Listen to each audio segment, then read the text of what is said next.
Hello everyone, and welcome back to part 4, welcome back to part 4 in the anti-chess tutorial series that I'm doing. Today we're going to be looking at openings for beginners. So this is people I would suggest who are just starting to learn anti-chess. I'm going to recommend some openings. I'm going to go over some opening theory and just some general ideas of what the opening's all about, what you're trying to do. And so yeah, so it's not too complex. And note that I might not be necessarily mentioning or telling you to play the strongest openings from the beginning, because I feel like there are some openings that aren't as strong but will help you learn more, learn faster, and hopefully improve your game as quickly as possible, so that you understand so many different situations and etc. Otherwise, hope you enjoy this. I won't get too in depth with too many openings, but I'll just be going over some do's, some don'ts, and what we're really looking at here. And so, okay, let's get started. This is part 4. We've gone over simple concepts in the past, like development, space control, and we've also moved. We did some end games, and so now at this point, by the time you're watching this video, you should have a good idea of the rules of the game, some basic concepts, like as we just said, queen racing, space control, development. So you should know basically what you're trying to do throughout the game, and we've gone over some end games, so you know what to do at the end of the game. But what should you do at the beginning? So let's go over some opening theory. And I like coming back to this idea. Sorry if there's not a lot of moves being played, and it's a lot more of me explaining today. I just feel like this is something, like a couple of these things don't take very many moves to explain. So the first thing I like to go over, and I like to say this to a lot of people, is anti-chess and chess are sort of referred to as opposites, as in one you're trying to sort of capture your opponent's pieces, or in general checkmate the opponent's king. And anti-chess, you're sort of doing the opposite, in which you are doing the opposite, in which you're giving away all your pieces. But there's a lot of theory in both games that are very similar. And although I'm not a standard chess genius, like on late chess I'm 1700 or so, but I do know I do know the general theory of the game and things like that. But in both games, especially in the openings, it's extremely similar. In standard chess, you'll often see openings like these openings, which you will never see. Every single one of these openings can be solved by a human for black to win in anti-chess. But a lot of similar ideas are used where you want to control the board, you want to mobilize as many pieces as you can. So in anti-chess, the e3 is certainly the strongest opening. It's been proved as a forced win for white in something crazy like 150, but we won't get too far into that right now. But one reason e3 is so strong is because the bishop opening up on this diagonal does not lose for white. The opening up on this diagonal does not lose for white. It allows your bishop to develop. In many openings, the bishop comes to any of these 4 squares. The queen also develops. You'll see the queen honestly come to any of these squares in the opening, just developing, maybe creating weakness on black's side. And in several openings, once again, you see the knight come to e2, you see the knight come to h3. So it's a very nice developing move. This is why e3 is so strong in the opening, because in both chess and in anti-chess, just standard chess and anti-chess, one of the more important things is that you develop your pieces, that you mobilize your pieces, because that way they can do more for you. They can control more squares, they can allow you to attack, and they can allow you to defend, which is in both games extremely important. So yeah, and as a basic example, as least as far as anti-chess goes, as a defense to e3 would be something like e6. This is known by some people as the modern defense. And this just sort of does the same thing. It will develop your pieces, although it's not the strongest response by black in terms of in terms of how many moves it loses in. It is a very strong opening because it allows you to develop your bishop, allows you to develop your queen, and if the bishop comes down and sacrifices itself down here, for example, now your knight is developed to this square, and even if b4 happens, then your bishop can capture. Now your knight's on a nice square, it's controlling squares here, your bishop's creating a threat on d2, your queen's going to be mobile, your knight can move, and so at least as far as anti-chess goes, this is about as equal position as you'll find, just because like both sides are going to be able to develop their pieces, and both sides are fighting for space control in the center, with e3, knights might eventually move out, and etc. And then secondly to I just ruined my microphone. Secondly to developing your pieces and allowing your pieces to become extremely mobile. This may be a weird thing to say, but in terms of anti-chess openings, the last thing you want to do is trust Stockfish. I shouldn't say the last thing, but I put those terms there because you should not trust Stockfish in openings. Stockfish is a very strong engine, and no human is going to beat Stockfish if you play against the highest level of Stockfish. However, Stockfish doesn't really understand anti-chess openings very well. It just goes for like there are certain positions where it will be completely drawn, and Stockfish will be like, oh, this is totally winning for black because black has all the space control. Meanwhile, it's like black has a dark squared bishop and white has a light squared bishop, so it's impossible for black to win.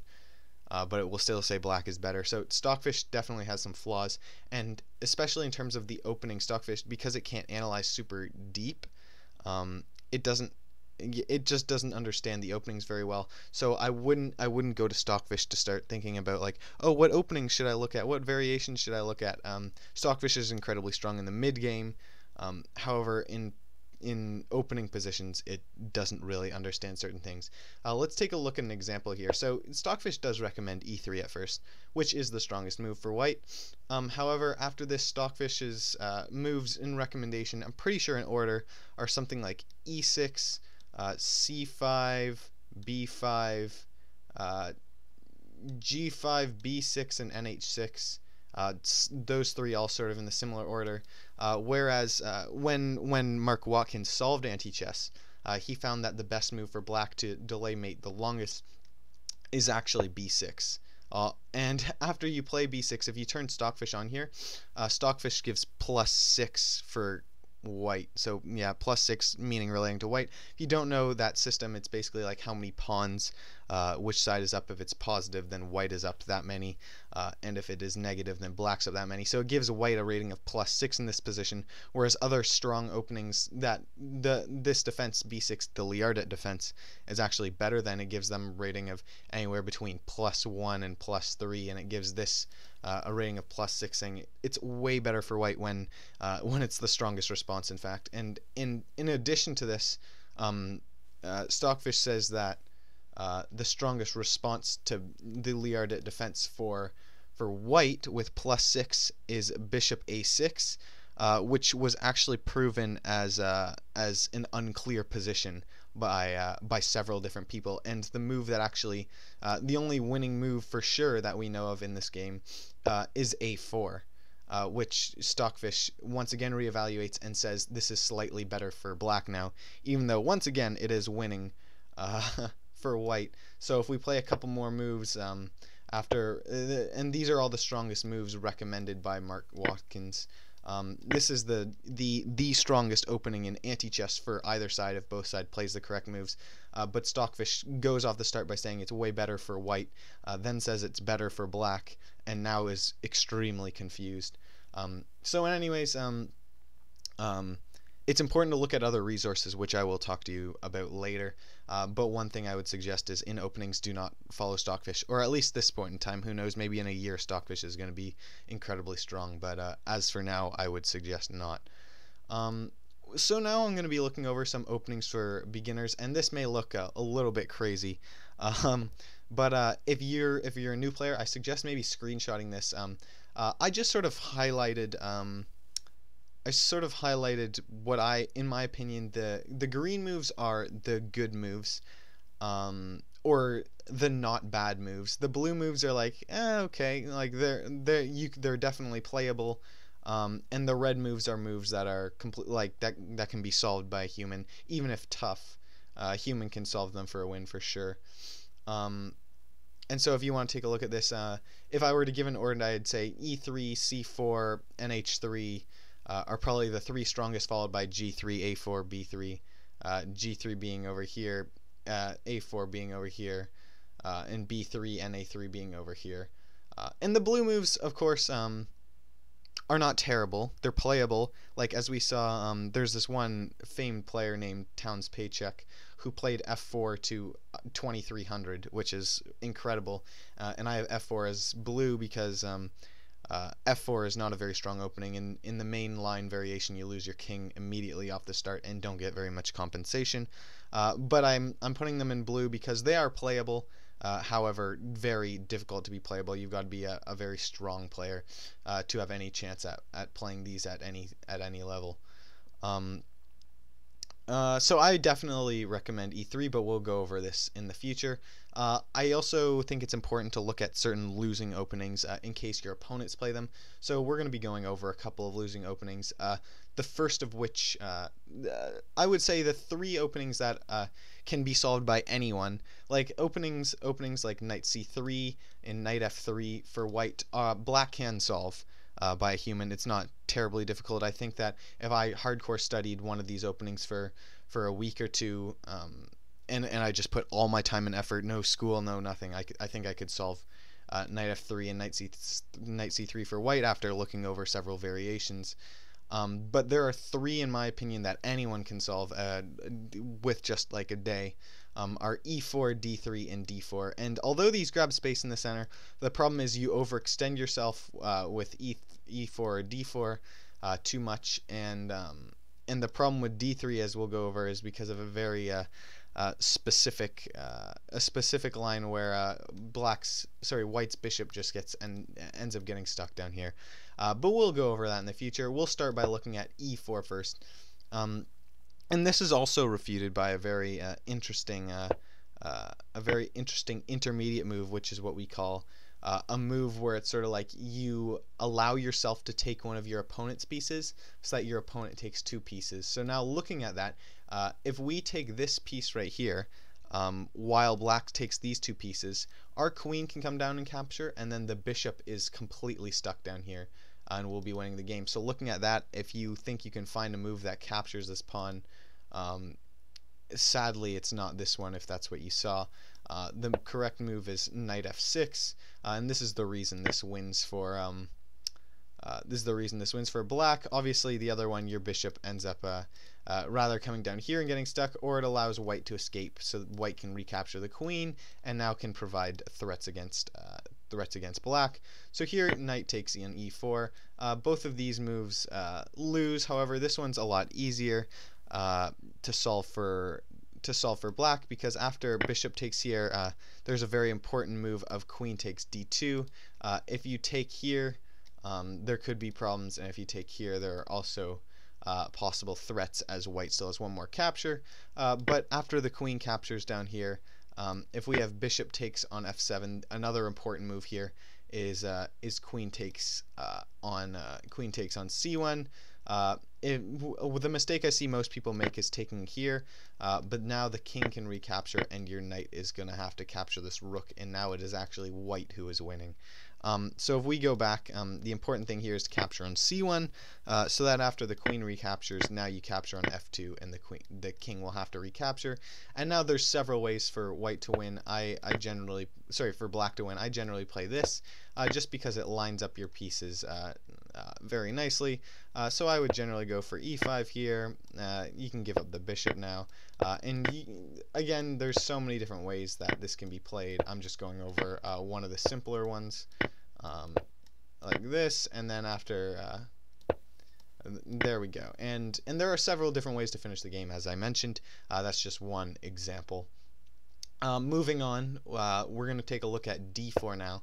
This one might be one of the simpler ones. However, I feel like this is a very important lesson, because you'll see this in so many variations. If black if after e3 black plays b5 knight f6, sorry, knight c6, it's very similar. Or if black plays b5 c6 and then recaptures the pawn, it's sort of the same idea. The idea here being after e5 and take, and you can give away the bishop here, sure, but then the important move is queen g5, and this forces the bishop to take first of all, and then creates this long train of threats, and then after you swing your rook over, then you get rid of your king side as well. So first of all, we start with king d8. After the take, there are several different ways to win. Again, like, or I guess in this position you're not going to play. You could play knight c6. Obviously, it looks a little complicated for some people right now. I always play a6 here. It's just very simple calculation. It allows you to give space for your rook. So after your opponent takes on c7, then the rook, after you just move the rook up, now you got white to capture several times in a row, and after you set up this double capture, you can bring the knight to e7, and after the bishop takes, you swing your rook over, and it's game over. And then another thing I should mention is, say you, like I'm playing something like this, because after the knight capture I want to make these captures. This is never a threat because you can always capture with the bishop. This doesn't force anything. So after this, you're just going to push your pawns, and black will be victorious. Sorry about that. But in general, that's just the reason why d4 loses. Moving on, we'll go to d3 now, and there's so many. I shouldn't say so many. There's 3 main variations of d3. I'll just go over one of the simple ones just to show why it loses and why you should not play it. It loses because of g5 and then this very nice intermediate once again of bishop g7. So a lot of complex ideas, but it's only one move, so it's not a lot. It's the main idea is because we went over in e4. If we look back at the e4 one, sorry if that lags. We want to capture this pawn in one move, so that the bishop will have to make 2 captures in either direction. And it's sort of the same thing over here, except we want the bishop to capture 3 times, while our bishop captures twice. And so that's why this move is played. Now 3 captures will have to be made by white in the time that black only has to capture 2. So after we present these following captures, then the idea is to bring the white knight into the game. And there's several ideas here. This is the important one. Is the reason we say there's 3 variations is because after you give up the knight, you can take the king, you can take the rook, you can take the pawn, you can. There's just a lot of options. However, they all end in losses. I won't go over all of them now, but I will link this study in the description of this video, so that you can take a look if you're ever confused. I'll just go over knight takes e8 right here. After rook takes g2, you're probably going to see bishop takes g2. And the another important move here is f6. This forces the knight to capture twice. So after we have knight f6, then another an interesting move is knight c6. Although you will have to recapture back, the important move here is that you do not have to capture this bishop first, followed by this one. And so yeah, and if we go back, if say this capture happened first, and we have to recapture, and then this capture happens, then you got then I would take with the rook, and after the knight captures here, you can just move the knight. You can just move the rook up 1 square, so then you don't have to take. And after rook down here, queen takes bishop to b7, and queen takes. Black is once again winning. So in general, don't play d3, don't play d4, and don't play e4. Those are just the main ideas. However, I definitely should give some suggestions for white.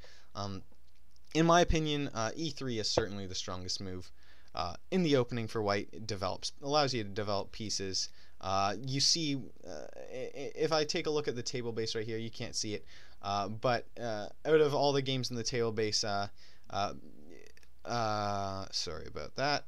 E3 has been played a total of over 3 million times, and the next played move, G3, has been played like half that amount of times, and that's the second most played move. So obviously E3 is the most played move. It's the strongest opening move. You're gonna see it the most often. So I would definitely recommend for beginners to learn some E3.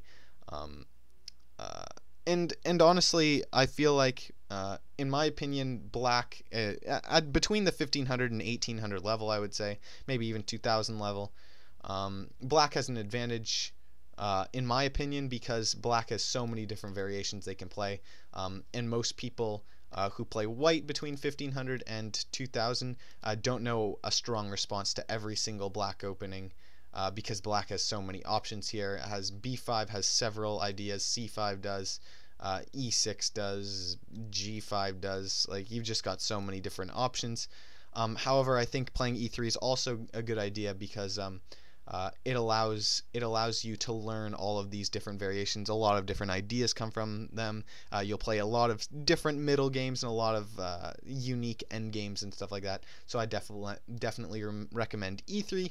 However, if you're one of those people that are like, I don't want to play the main thing, I want to try something different, there are other things that I would suggest. A lot of people like G3. I'm not a huge G3 fan, and the reason being is it just becomes, I find that it's just extremely positional, which is a good thing to learn every once in a while. Like, it's good to have positional play, and the problem is you don't generally develop your bishop in these openings. So really, it's just sort of a waiting move, in my opinion. Obviously, this could be anything, and it's just sort of a similar line. A lot of the main lines are similar to nh3 or c4, because you don't develop this bishop.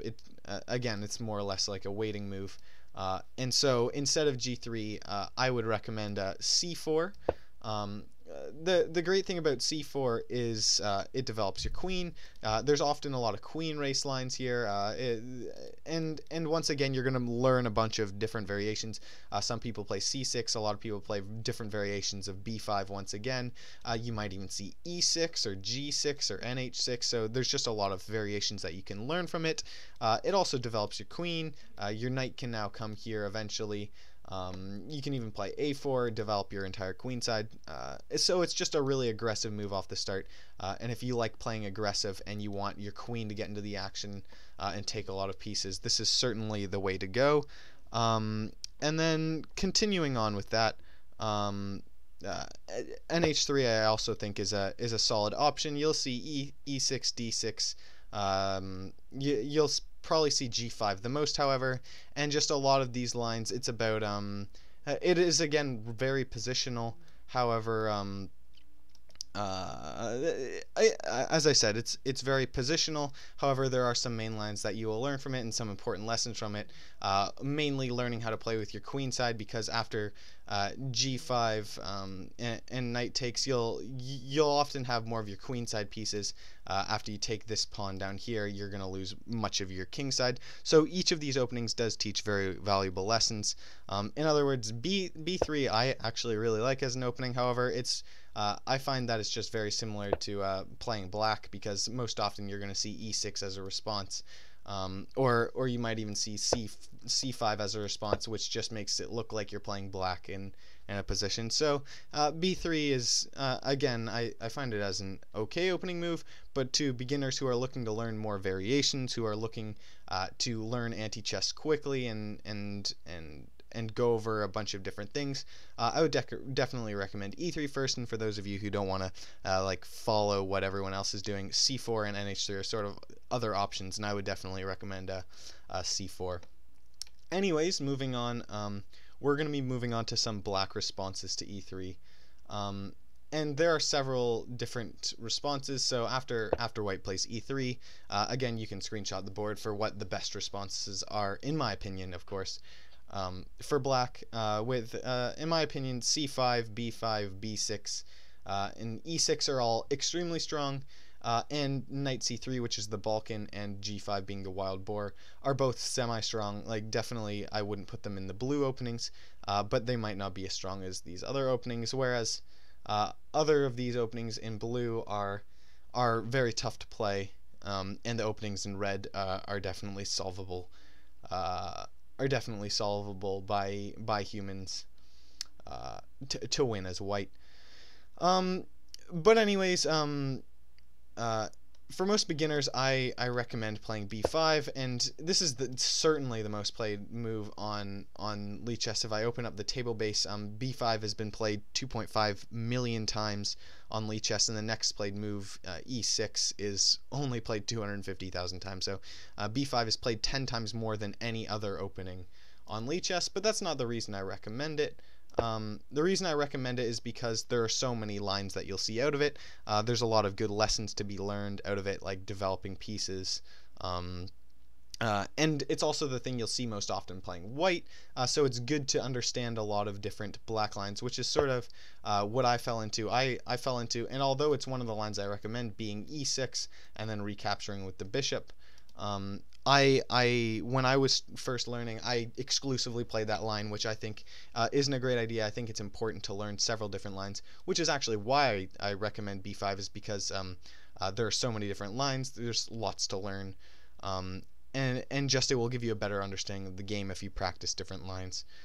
So after bishop takes b5, again, if you want a screenshot, here's a lot of okay moves. The three that I would definitely recommend looking in depth at are e6, nh6. They kind of have weak names right now, but I mean, we're in the process of working on renaming them. However, bishop a6 would be the Bosnian defense. E6 right now is known as the pawn defense, and knight h6 is known as the knight defense, or the two knights defense after you recapture with the knight. And those are definitely the three that I would recommend studying if you're just learning. And I wouldn't exclusively play one. Like maybe one day you want to, okay, I want to play e6 more, and maybe get into that. You play it for a couple days, and you're like, okay, I should play some of the Bosnian defense now. And it's just they teach different things. Just to go over them quickly, if you play e6 and then so say you play e6 and after bishop takes, this oftentimes, most of the time you'll see you'll see b4, a4, which gets rid of both of your bishops, so you learn how to play endgames with knights. And other times you might see na3, and then after the bishop captures, pawn captures, you learn how to protect one piece because this bishop becomes a threat. You're going to have a4 coming next. So you learn about protecting certain pieces and how to use bishops in the endgame. Another idea, obviously with the Bosnian, after this capture and this capture, you're going to be getting rid of this bishop, of course, but you're going to have to learn how to develop your king side quickly and efficiently. And lastly, if you play nh6 and after bishop takes and knight takes, one important lesson I find from this opening, I haven't played it a lot, but from what I do know, it's a lot about how because c4 is incoming, e4 is incoming, g4 could be incoming. It's about how to protect this bishop here, as your knight will be your bishop is pinned to your knight right now. So I feel like there are lots of good lessons in here protecting your knight, because as soon as your knight moves, your bishop opens up, your queen opens up. And you're stuck with a couple pieces on your back rank, so it's important to know how to develop this knight, how you're going to get your piece developed. So definitely those three openings I recommend. I'm also going to be going over one opening where I'm going to say, for the love of all things incredible in anti-chess, please do not play, if you watch my videos, do not play bishop b7. This is sort of known as a meme in the anti-chess community because a lot of beginners play it, and the reason a lot of beginners play it, I don't blame you, because I probably did at one point. I don't remember, but I probably did. This is called the suicide defense, and the reason being is because you're basically just giving up all your pieces. However, this is not a strong opening. There's also a meme in the anti-chess community when someone loses to this opening. A lot of people make fun of them because it's like, how did you lose to the suicide defense? But in any case, it's played a lot in fast time controls because you're getting rid of your pieces a lot. Oh, whoops. And the first thing that I add here is black gives up a king for no reason. Your king is really strong in the endgame. If you're going to give up your king in the opening, there better be a good reason for it, or better be a strong main line where you get some compensation. But there's no compensation here. After queen captures, white can capture with the king or the bishop. After king captures, bishop captures, bishop captures. There are two main moves played here, this move and this move. Honestly, this move, I guess it's okay, but after capture, And after these series of recaptures, there's a couple moves you can play. You can keep your queen, or you can even play something like king e2, and even after you give up the knight, you're just really stuck. Your bishop can't move anywhere. Your rook can only move back and forth. Your pawns aren't really helping you, and you're threatening both this piece and this piece. So that doesn't really work out. Your other option is to play bishop f3, and after you capture, black captures, and queen captures the main line, you've got to play knight d7, so that when the queen captures down here, you don't capture and expose your rook, but the knight will capture. And now when we look at this, if we've seen my first couple videos in this series, white has a space advantage. You're going to be able to play c4, a4, knight c3, get control of the center, maybe knight e2, get your rook involved. You can develop your king and then your bishop. Whereas once again, black, your knight can't, like, your knight might be able to come here eventually, but then after e4, you're in trouble with ideas like f4. So your knight's not got a lot of places to go. Your rooks will be doubled on the back rank. Your pawns are sort of spaced out, which you can't push them because white will meet them with some nice moves. Your rooks are just going to move back and forth. It's just a terrible position to play for black and a great position to play for white. So please, if you are beginning and learning openings, even if you don't go with my recommended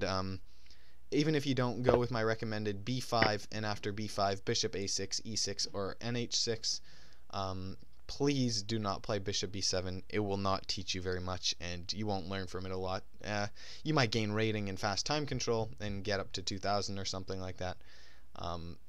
But if you really want to be a strong player, and if you want to be, again, I bring up strength versus rating. If you want to be 2000 strength, you don't want to play bishop b7. You want to play one of these moves. And if you want to be 2000 rated, then I guess play bishop b7, sure, but I definitely don't recommend it. Anyways, going over this, I'm going to be going over a losing response by black now after e3. If we play d6 here, this is very similar to when white plays d4. Main idea being, again, you can just bring out your queen to g4. After the bishop captures, so sure, white gives the bishop away, okay, but then this idea is just too strong. King d8 after a3 captures, rook a2. And now it's just game over, right? We're going to bring our knight over here. After the bishop captures, we set up the double capture, and while we're, as a waiting move, we play knight e2 to set up for the rook, and now it's just game over. So this is seen in in a response of d6. We can also see this in something like knight c6 here. After these captures, the queen can come down here again. And after the bishop captures, then obviously the same thing happens. Another way this happens is this is actually fine for black. It's not an incredible opening. Autumn Wind will get upset at me for saying that, because after knight captures, white is winning according to Watkins, but it's not a terrible opening. But the problem is if black plays captures here, I hope you can see it now, the exact same thing happens. You open up for your bishop. Even if the queen comes down and captures, you just capture the bishop and the same thing happens. And so yeah, so that's just a losing response by black. Moving on, I was going to suggest some other things because I recommended c4 as an opening for white. I should also recommend some defenses. I'm not a huge expert on c4, however, I have had my fair share of playing it a little bit. After c4, there are some openings I suggest. I suggest one of these openings on the board.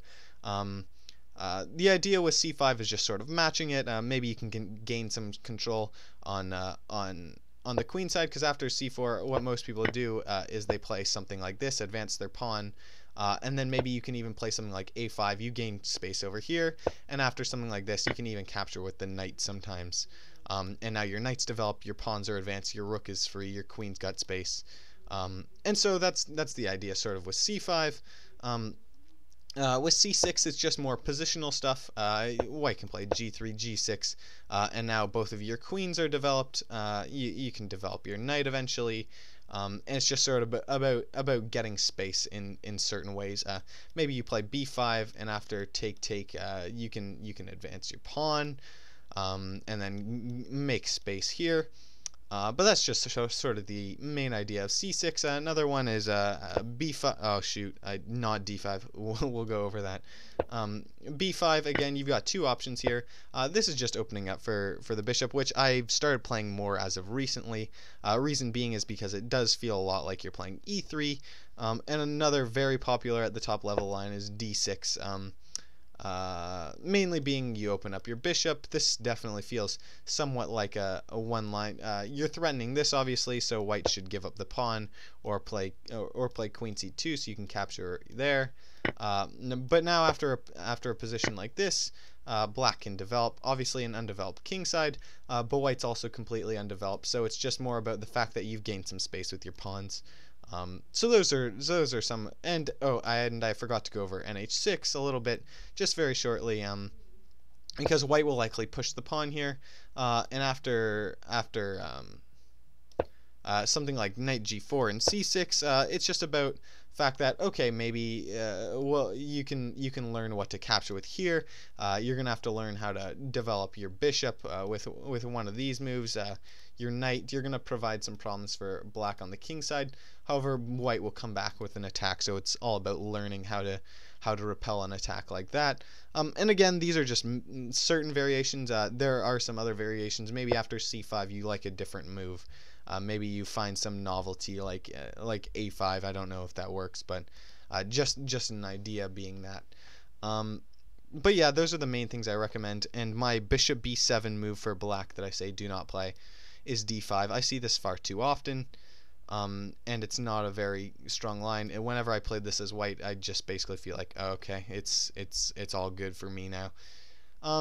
Reason being is because you think, okay, sorry about that again. You think, okay, I'm going to recapture with my queen. I've got lots of threats here. My bishop opens up. The main problem is it opens up this line for your king. And so the main idea here is after this g4, bishop captures, and queen a4. Black has a lot of scary captures here. Capturing on here loses a human can solve that. Capture here, the human can solve that. Capture here, a human can also solve that. The problem with this capture is after king captures, bishop captures, and king captures down here on e8. First of all, you lose your queen, and second of all, your bishop is stuck down here in white's end. And even after something like this, where you can give up the bishop, you're losing a queen, and now the white queen's in a very strong position. Maybe it will expose your bishop on either of these places. And if you try to protect yourself, there's just so many flaws with it. So in this position, black has to play this move with any chance of survival. But after knight takes, once again, these two moves are not strong at all. You have to capture here. And after bishop captures d2, yeah, you can capture with the king. And actually, this is fine too. Reason being, you don't have a ton of pawns left, and you have a lot of major pieces that you will be able to develop. This move actually at the moment is safe. You're going to be able to develop your bishop. Your knight's going to be able to develop like it's just a nice position to play. But say your opponent captures the bishop. If you want to avoid losing the king, I have queen in my study right now. It's sort of messing me up. I'm just going to change that real quick. Okay, I screwed something up.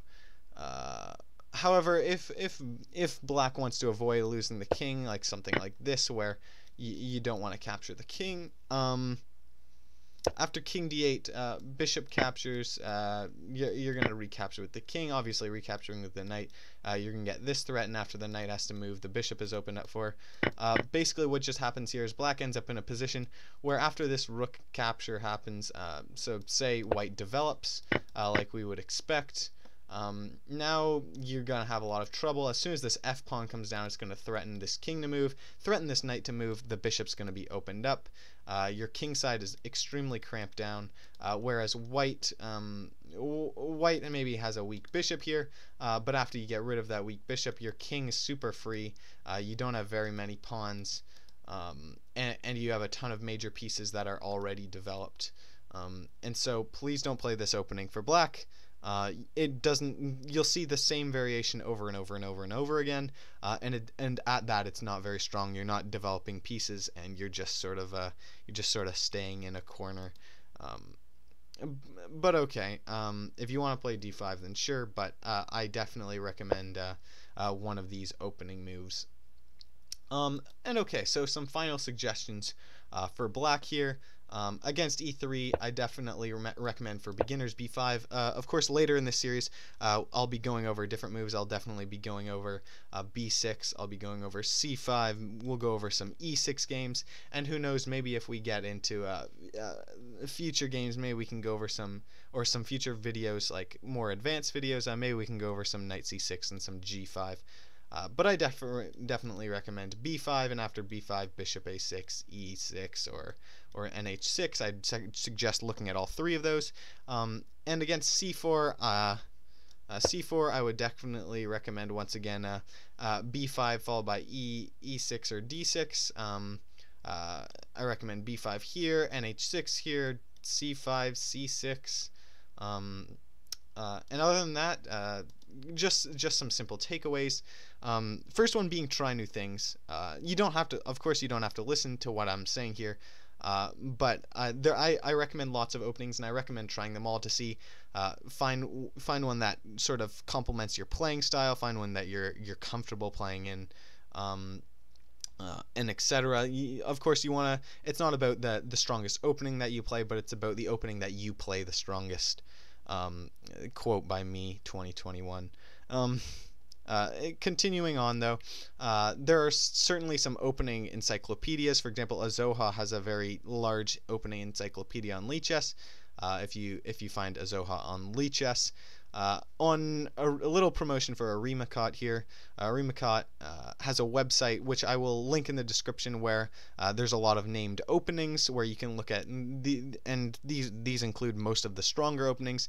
And I definitely suggest considering buying his book, which I have bought. It basically acts as a massive opening encyclopedia. It wasn't extremely helpful for me between 1500 and 2000 rating, but as soon as I hit 2000 rating, this book has been incredible for me, because it has so many proofs, so many ideas, so many theories and concepts. So I definitely recommend considering that. Oh, I accidentally moved this up. Another thing is watching strong players, I feel like, is super important. Seeing what their tendencies are, and then asking them about it. Asking a strong player, why do you play this opening? Why do you choose this over this? To get their thoughts and ideas, because obviously they're very, very strong for reasons. They probably have some good ideas. And lastly, I hope you enjoyed the video. I hope you do follow my do's and don'ts to some extent, and continue watching my anti-chess tutorial series. Hopefully this video helps and will bring up your rating a bit, and we can go on to some more complex concepts in the future. I will put relevant links in the description below. Otherwise, please share with your anti-chess friends, or just people who you think might enjoy this. Please subscribe, like, comment, do all that fun stuff. And otherwise, I will see you later. Thank you, and bye-bye.